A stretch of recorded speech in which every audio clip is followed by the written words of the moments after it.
This is a Security Weekly production.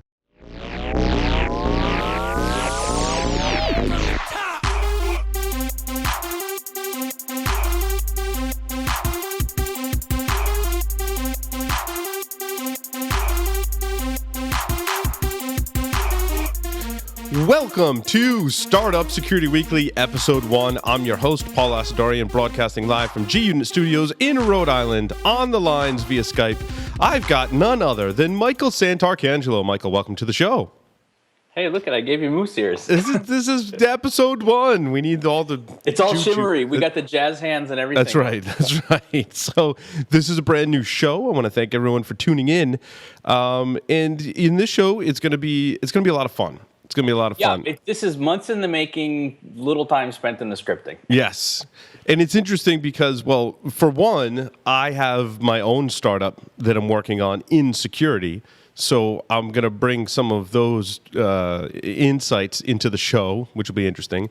I'm also very excited about all of the new startups that are happening in security. So we'll talk about those. And I'm excited to talk about how do startups do security. And Michael, I know you have some other kind of aspects you want to hit on as well. But those were like the major three ones for me is I got a startup, so we're going to talk about it.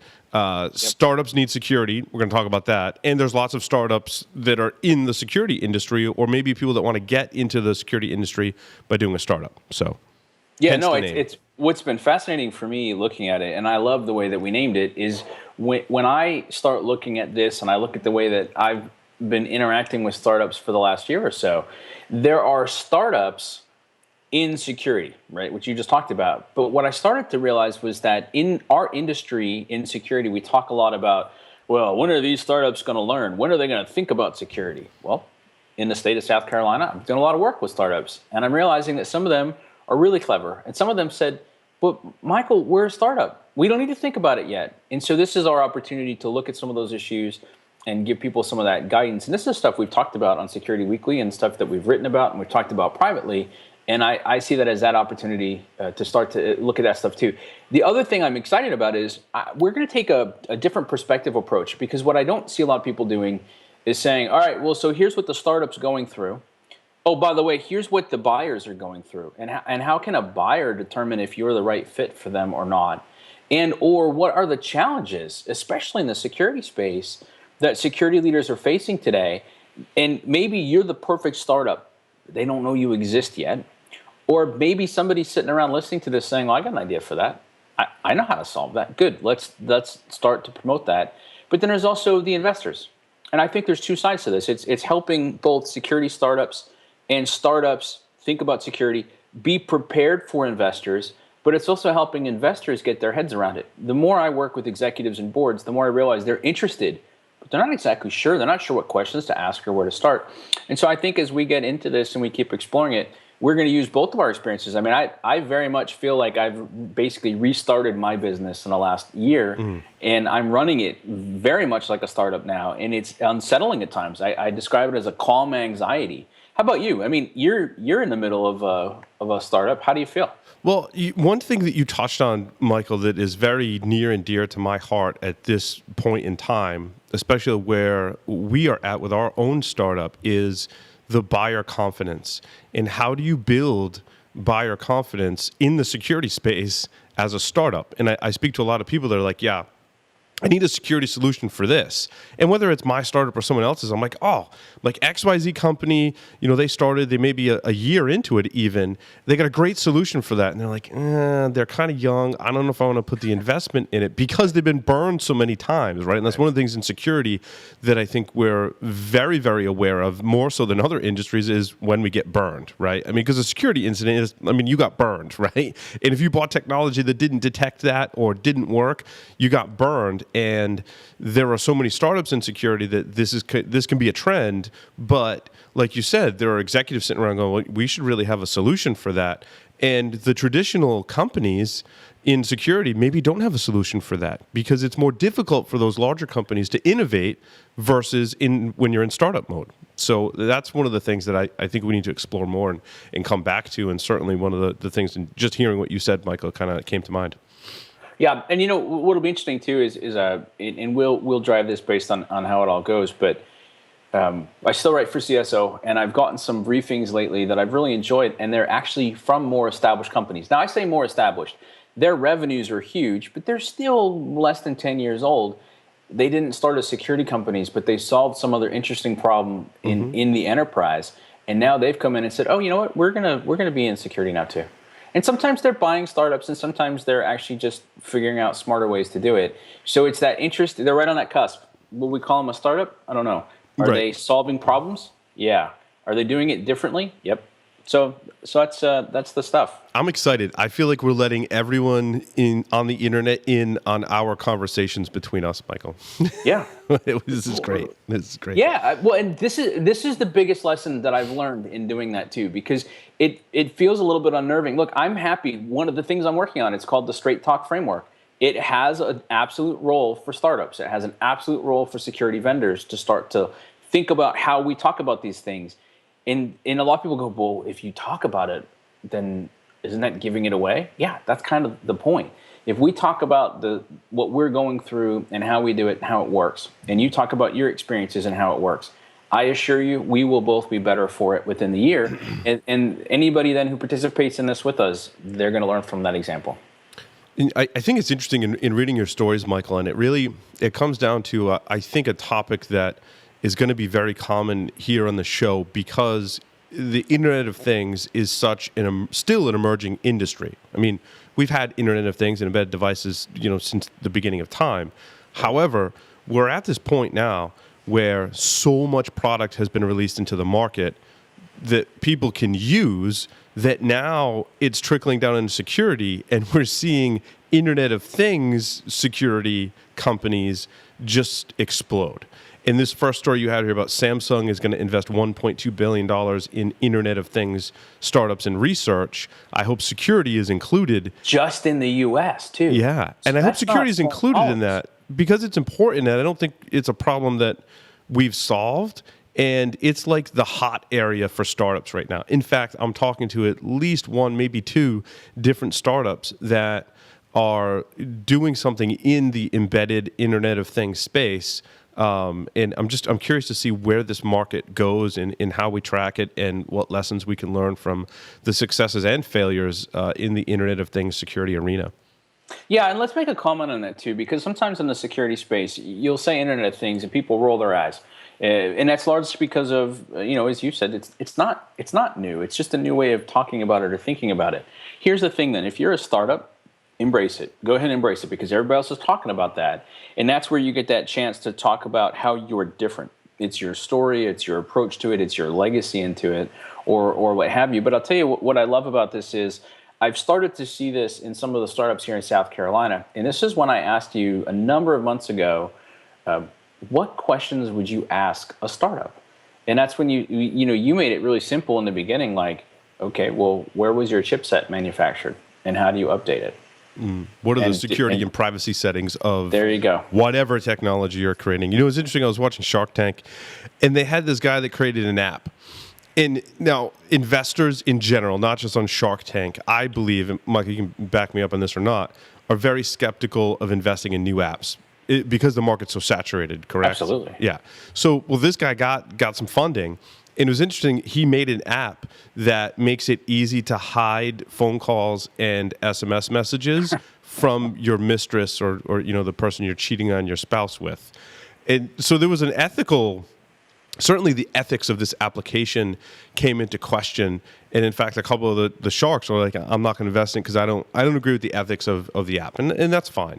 But they didn't really ask questions about, well, how does the security and privacy of your app work? Like, is it easy to get around? Right. Like, what if there's a flaw in that app that would defeat the whole purpose of the app? And so a lot of those security questions don't always get asked, at least in the upfront conversations. I like to think that as time goes on, investors do ask those questions because it can impact their investment. And that's you talk about the different lenses, like the lens from the investor, that should be important. Also the lens from the buyer, that should be important too. Yeah, no, and that's why I'm excited about our opportunities as we do this and we get to talk those things through. It's what questions would you have asked? And so even this, right? Samsung's going to put a 1.2 billion into just the U.S. research market, and as you suggested, there's no mention of security in here. I'd love to see that. Now we know other chip makers. Well, I say other. I mean Samsung's peripherally, but there are chip makers that are starting to realize we can do stuff on chip. We can enable stuff on chip. That's kind of interesting. Yeah, I agree. And I'd like to see more of it, like to have more conversations about it. And I'd like to start to figure out how to help startups feel comfortable asking some of those questions. Because I think a lot of times, too, in security, we're very quick to point out, well, here's a list of 100 things, good luck. Right. And I'm much simpler on, okay, well, what do we think the most important part is? And I would say so far is just to ask the question, how do you handle security? Yeah. And I think it should be the same question that gets asked when you're a software company as well. And potential investors have asked us this question too. How does your software update? How do you get updates?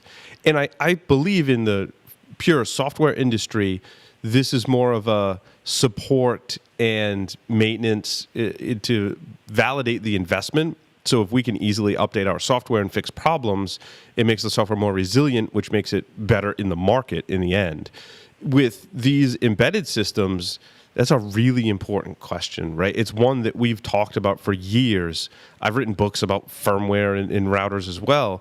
And it's so important to these Internet of Things because I think the mindset for so long was, oh, I got this device. I don't need to worry about updates. I'll just throw it out in the field. Because the software is something that you're using, but the device you really don't see. It's off in the background, right? So why do I have to update? I'm not interacting with it other than just to use it for its intended purpose. So I think that's a huge shift, and I think we're starting to see that. And I'll mention one. It is, I guess, you could call it a startup. Ring. Would you call Ring a startup? Michael, you there? Oh, sorry. I didn't realize you were asking me directly. I'm not familiar with Ring, actually. Oh, so they make a really cool doorbell, which is interesting. My bad. Yeah, I know them. Because it helps you secure your home. They're at Costco now, I think. I saw them the other day. Yeah, so they're moving past that startup phase, right? I mean, they're like a real company. Not that startups aren't a real company, right? But they're progressing beyond that startup phase. But their ability to update the firmware in their devices is awesome. They can push out an update to all of their devices, and in 24 hours, they had a security vulnerability fixed. And that's the model that I think we need to start pushing, especially when we talk about not just Internet of Things startups, but any startup that has technology that's updatable. I'd like to think that for security and usability and a viable investment, that's one of the criteria. Yeah, and in that, what I like about that is it's an amplify the good. We don't need more people to tear other people down. So let's go look at the models that we like and the things that are working well. Auto update is absolutely one of those. And then at the same time, what's really kind of cool about it is it gives us that chance to talk about the implications of these different technologies, because I think a lot of times people don't pay attention to that. So as somebody progresses through this and they start out and they've got their minimum viable product, but next thing you know, short couple months later, they're on the shelves at Costco. Mm-hmm. I think that they've done something that's pretty good. Absolutely. You had a story in here, Michael, about the State Department. Well, again, so here's the interesting thing about this. The State Department, again, I'm looking at these huge dollars, is that they just awarded this contract, and they went to a particular company to basically say, we have sensors in 22,000 buildings and across 190 countries, and I want you to make sure the sensors are in good shape and report back to us and tell us what's going on. Now, it doesn't talk, I've read it a couple times looking for it. It doesn't really talk about, are they looking at the security of it? Are they considering, especially because you're in 190 questions, does it matter? Here's something we used to talk about in security, decades ago. The Pentagon used to, there were spies that would sit outside the Pentagon, and they could tell if there was an op coming up, because certain wings, the lights would stay on later, the cars would stay, and there'd be like excessive pizza deliveries. And then one day somebody went, "Oh, that's a signal. We got to stop that." And they figured out some ways to be able to handle that. And I'm kind of looking at this the same way, because we do talk about that, and I think it's probably fair. There's sensors, and they have information. And so this is talking about stuff of the different maintenance that they have and how the energy is being used and recommendations for how they can use each facility better. And so, again, where's the security? That's the part that I'd like to see in this. But we're now seeing the government making huge pushes into this. We're seeing big companies putting big dollars behind this. Instead of chiding them for not doing security, we just need to show them, what are the 3 questions they need to include, and start simple from there and build up. Yeah, it's interesting that in security, like we make technology makes products that perform a certain task. And then in security, we make products that secure those products. So, why isn't why do we need these other products to do security? Can't we just have security inside of the product? And we've got a lot of these companies that probably go to the State Department and say, well, I've got a solution to help you secure all of your Internet of Things in the State Department. But why isn't the State Department using devices that don't need another device to help it be secure? I don't know, just a question. No, I think it's the right question. It's the first time, and I've mentioned this a little bit in the last week or two, but are you familiar with the concept of technical debt? And do you like it as a concept? Yep. It took me a while. Now, I've been reading about it for a while. I've even had people painfully explain it to me, and somewhere in the last month or so, it finally went click. Oh, I get it. And what I'm starting to see is we're at that space where there are startups that are starting with technical debt. They're not slowing down enough to say, how can I reflect on the last 2 decades of experience, or 3 decades or longer? They're just off and running. Okay, we're going to build. I'm going to grab this because it's cheap. I'm going to grab this. I already had this piece, and look what I've got. And when you challenge them on it productively, I'm not in their face, and you say, well, did you think about this, or this? They go, oh, no, I'm just working on my MVP. We'll worry about that later. And that's where, too, one of the things that will unfold as we go through the series is I'm quietly working on, well, not quiet, but I'm slowly working on this idea of minimum viable security, matched to the minimum viable product. The idea at its simplest level is that it's the conversation that needs to happen, not the set of things we expect people to do. It's not a checklist. It's a way to think about security differently. So it's some structure to guide the conversations as lightweight and fast as a company wants to move, but then it's that container. So the idea behind it is your MVP is somewhat constrained by your understanding of your MVS. But imagine just the simple difference, or maybe tell me if I'm off base on this, but I figure if we can start helping both investors and founders just start thinking about that question in those very formative stages, to just say, do we use something that might be updated? How will we protect our intellectual property? Right? Or our sales information, which is going to matter to an investor. How will we protect our clients, which is going to matter to the buyer? And what are some other things based on either our technology, our product, our service, or what have you? The kind of thing that you could knock out in an afternoon. Some cigars, get yourself some. Yeah, well, what's interesting? Well, when you talk about I agree, except for the part with the consumer, and this is one where I'm really conflicted, is I wanted to buy a Ring doorbell, for example, and I saw the security vulnerabilities, and I was like, I'm skeptical, right? But some of my friends and family were early adopters, and they're like, Ring is great. And that, I believe, that security component was completely missing from their purchase process.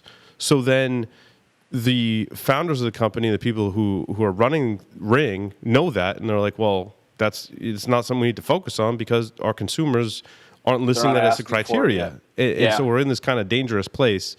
Well, I think there's 2 parts to that. And the first part is, one of the things I've learned, especially looking at security startups in specific, is there's a distinction between a B2B and a B2C. In my head, I went right to B2B. Because if you've got a product or a solution and you're selling it into a company today, mid-range or higher, there's typically somebody involved in security, I hope, who should be asking some questions. And if you're not there yet, we'll be able to start to share the questions and some of the thinking behind it, that's very accessible. So whether you're in procurement or whatever, you're good. People still buy SAP. So either they're not asking the questions, or they're not asking the right questions, or they're asking the questions and getting answers, but no one's taking action on them. Or the salespeople are just that amazing. Yeah. So maybe we should go hire some SAP. Yeah, exactly. And I hate to pick on SAP, but there are certain technologies that are known to be not as secure without a lot of work. For example, I wasn't even going to the security of SAP. And again, not to single them out, but in 15, 20 years of consulting with people, I've never seen an SAP project go according to schedule, according to budget. And I've watched people kill 80% of everything else they were working on and put everybody on SAP just so they could get that done. And I think that's probably a good way to think about it and to look at it. But no, so you're right. So there's the consumer side to it too, which says, okay, how do we educate people on that front? I got some thoughts on that. One of the things that we're doing here in South Carolina is we've started this new consortium specifically to look at stuff like that. And every time we talk about, well, you got to educate the kids, what I've been saying lately is, well, who's teaching the parents?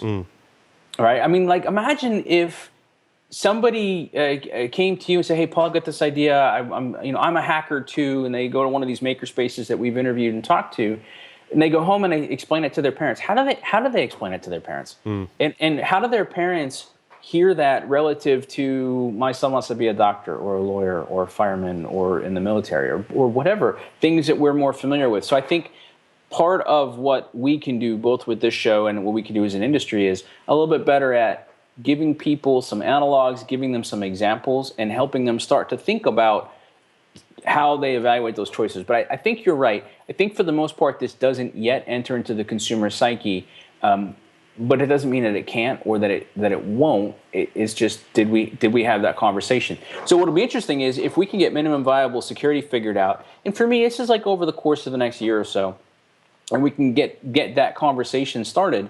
That should work whether you're the founder, you're a buyer, both B2C and B2B, or you're the investor. And you get to ask some of those questions just to detect the mindset to it.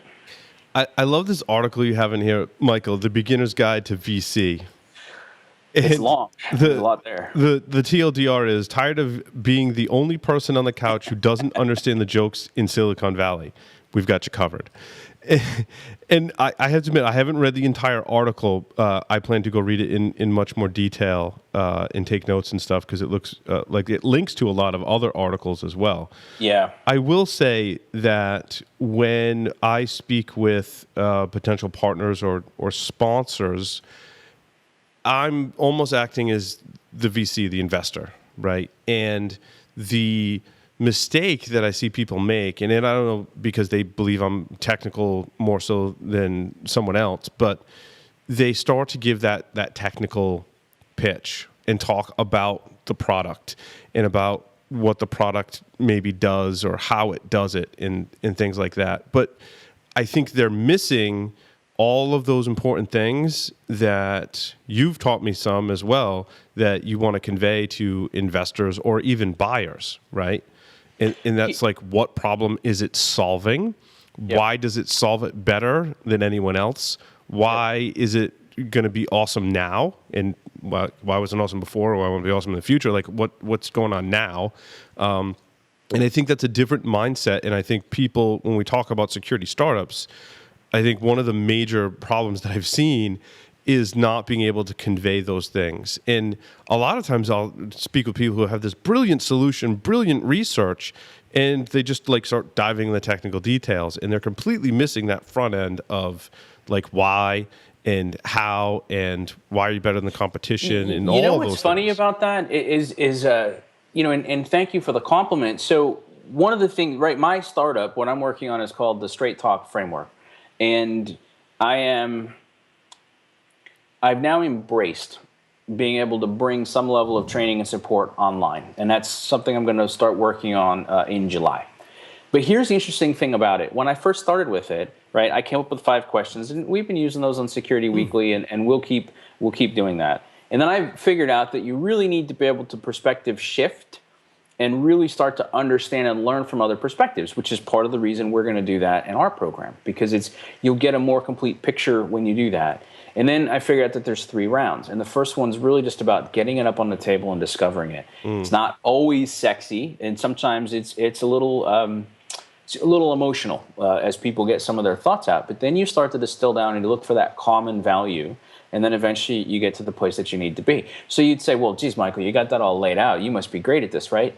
It was fascinating, Paul. I'd talk to people about it, and they'd be like, yeah, but what problem does it solve for me? Right. And I'm like, it's, like straight talk and stuff. and so what's happened is now, because I've been through some iterations and I've had those conversations, I can tell you definitively that if you want to be able to bring people together and give them a voice without wasting their time, and increase your confidence in 3 key areas: the domain, your alignment, and the outcome. So your resilience, so that you're going to make a better decision faster with less likelihood of it being overturned. I can show you how to do that.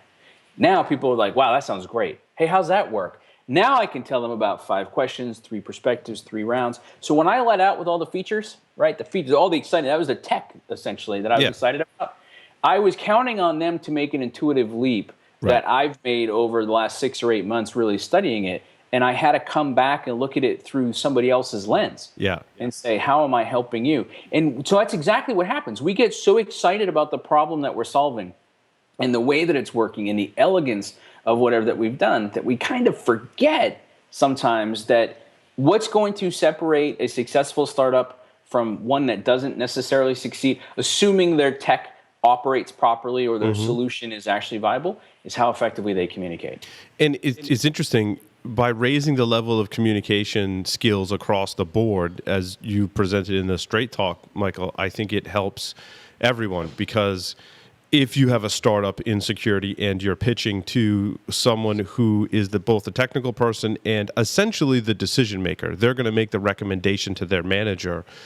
You have to be so good that you have to instill on them, either they have the communication skills or they don't. But if they don't, you have to instill that on them so that they can go sell it to their boss. And that exactly takes like the most talented salesperson, right? Is not only to be good in the sales pitch to the person, but enable that person to go sell it to their boss. If you ever did dancing, it's backleading. You've got to be able to backlead somebody. Yeah. So this is the other thing I figured out that's just as exciting. Let's say the company you're working with hasn't figured it out, but you intuit that there's something there and you can't quite articulate it yet yourself. You can use the same 5 questions and you can do some perspective switching. And as long as they don't see that as an affront, right? You really approach it as, how are we going to work together? Think about that, because now you can start to say, okay, but what's the problem you solve? And we'll give people some thoughts on how to tease that out better. Okay, well, how tall do I need to be to get on the ride? And when people are like, what? Be like, is it a maturity? Is it a money? Is it a commitment? How are we going to measure it? How are we going to communicate? What's the value of this? If I've got to choose between 10 things, how do I decide? And as we start to do more of that, think about the impact it will have across the whole bit. I mean, imagine investors asking that question. Imagine people feeling a lot more comfortable asking those questions. But the part that you just keyed in on, and I'm really impressed, because that's the neat part about it, was when you go look at a lot of folks in organizations today, regardless of whether you're in security or not, we don't invest very much power in a single person to make a decision. So they usually have to go to somebody else and get it cleared. Okay, well, if you were there in that pitch, are you counting on that person who was probably also checking their phone and thinking about 17 other things to have captured the key points the way that you would have to carry them forward to somebody else? Really? It's interesting, Michael. And not that my previous jobs I've worked for a startup per se, but a lot of times those conversations between the salespeople and the technical person at the buyer, and I know everyone's like laughing or rolling their eyes if you work for a security vendor today, right? The sales will come to you and say, well, we had this conversation with the buyer, and you're like, wow, like they really don't understand security at all. And they don't know how to convey that to the rest of the organization. And you're like, I don't know what to tell you. Like, go find another prospect to sell to. I don't know. Like, sometimes it's so horribly broken that they need like people coaching to get to the point where they can take advantage of security solutions.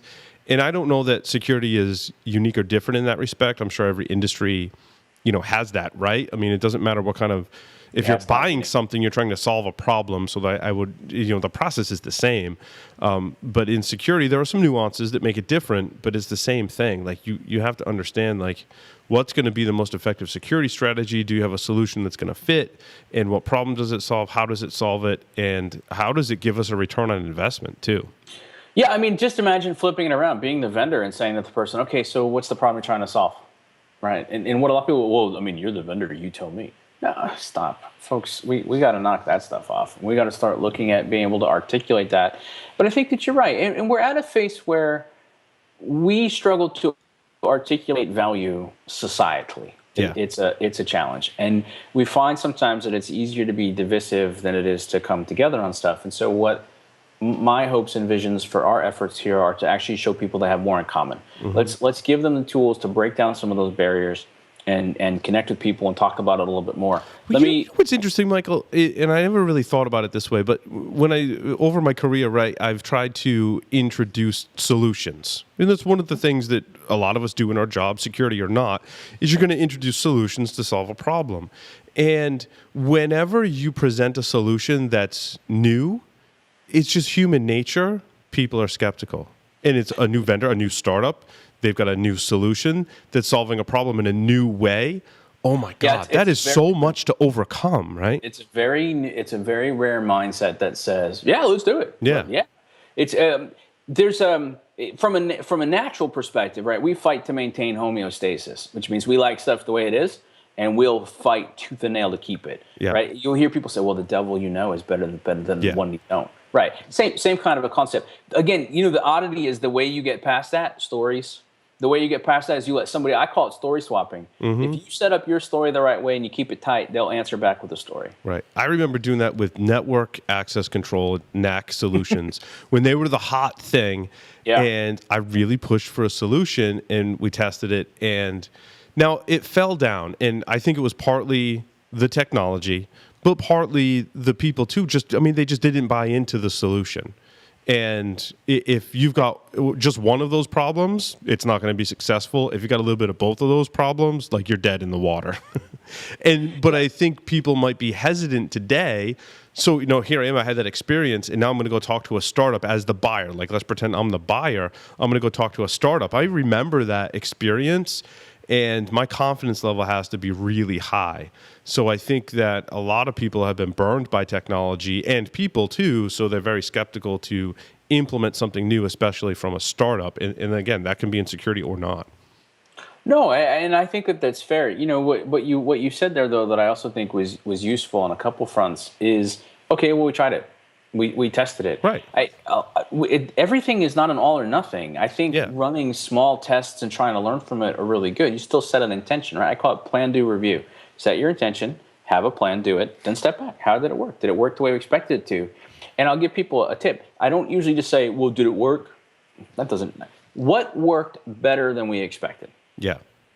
What did I learn, right? And so I don't even really ask about what didn't work. I just go, okay, and then what else did we learn? Because the negative stuff people are going to bring forward with you all the time. But so let's go back to it then. So if I'm a startup, how do I start getting people over the hump? That's how. Go do a couple tests. Yeah. Crap. And look, you know this better than me, and I owe you for helping me appreciate this. Video. Let them see somebody actually doing it. Yes. In fact, I had a guy we both know, but I'll keep it quiet for now. But he showed me a demo of something he created. We were on just a video chat, and in the video chat, he's like, "Here, I put my camera on. Let me show you. It'll take 5 minutes. I've really thought this through." Paul, it took 5 minutes. It was fantastic. I was like, okay, I'm a fan. I just watched you do all this live. You're showing me what's on your screen. You're showing me what's behind you. Holy cow, that really worked. Right. Oh, okay, that's a way to see it. It's also the stories, and this is the thing we always forget.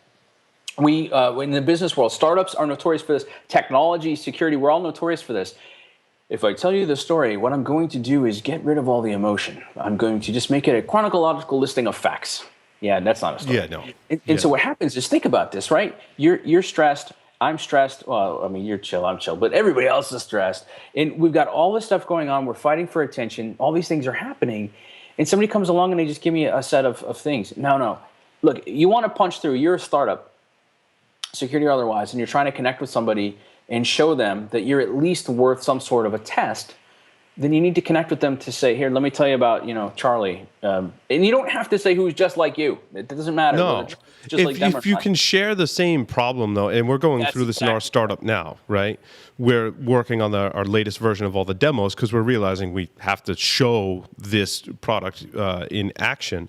So, our product monitors the network. So I'm going to monitor my network and look for problems and see what problems I have, and then share that with them. And they're going to go, oh, I have a network and I've got problems, and you can help me identify those because you did it in your network. I think that is absolutely essential. Here's the part I can't wait to see you include, and I think everybody else should think about this too. I call it the better tomorrow. It's not your vision statement. What I want to understand is wherever you are today, you've got a current set of conditions and you're in a situation, and it doesn't mean it's negative, it's just where you are. Well, there's a better tomorrow. If your solution doesn't get me to a better tomorrow, either by elevating me in some capacity to something I want or alleviating some negative, right? We talk about afflictions and aspirations. If you can knock down an affliction or elevate an aspiration, or ideally do both, you're really solid. So when you're doing that and you're telling that story, the next step to it isn't just, yeah, hey, look, we monitor our own network with it. By the way, I think that's great, right? If you eat your own dog food, which I do, everything that I put out there is because I use it. And I think that helps. So here's the next step. What's the difference it makes? Did it help your career? Now you run the company. So for you, it's not so much about helping your career, but when you get those first couple early adopters, questions you want to ask them are, how much time did you spend on stuff like this before? What was your stress level? What was your ability to communicate to other people? Mm-hmm. Okay, now that you've used this, how is your day better? You know what I love about that is that A Better Tomorrow was a 1986 film directed by John Woo that was just one of the cinematic masterpieces. If you haven't watched it, go find that now. That is absolutely fantastic movie. We'll spend some time talking about the challenges and the opportunities, the mindsets and the techniques, the business models. And there's some folks that I'd love to interview that have very different business models, and I'd love to explore how they work in the security space. So whether you're a startup considering security or you're a security startup. Fantastic. I say we call this episode 1, A Better Tomorrow. What do you think? I like it. Awesome. Well, I've looked forward to recording episode 1 of the show for quite some time. Michael and I did a lot of brainstorming. Very excited to have this latest show in the network of shows. And as Michael and I said, we'll be bringing on guests and talking about different topics, both in the startup world and security world, and where those two worlds intersect. So make sure you stay tuned. We'll see everyone on the next episode of Startup Security Weekly.